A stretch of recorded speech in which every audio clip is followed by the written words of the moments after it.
Hello everyone, welcome to my mini blog.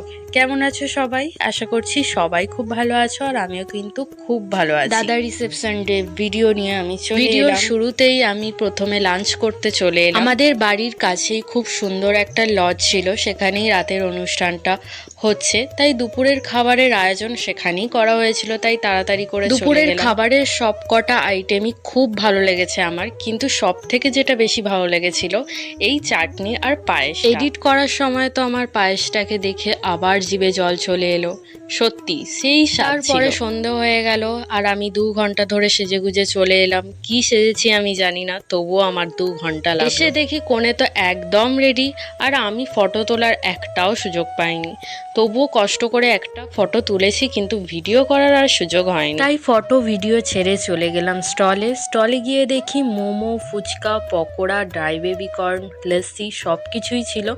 আমি তো line দিয়ে সবই খেয়ে নিলাম একটা একটা করে। লস্যি আমি তেমন খাই না, তবুও একটু ট্রাই করেছিলাম, দেখলাম বেশ ভালোই লাগলো খেতে।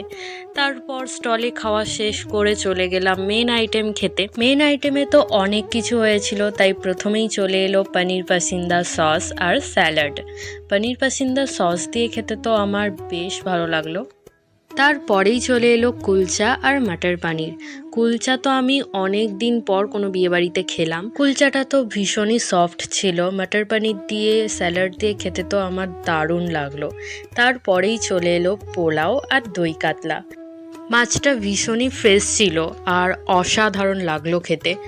আর তারপরেই চলে এলো আজকের শো স্টপার মাটন কষা। মাটনটা তো খেতে দারুণ হয়েছিল, আমি আরও একবার নিয়েছিলাম। চলে এলো চাটনি, পাঁপড়, রসগোল্লা, সন্দেশ।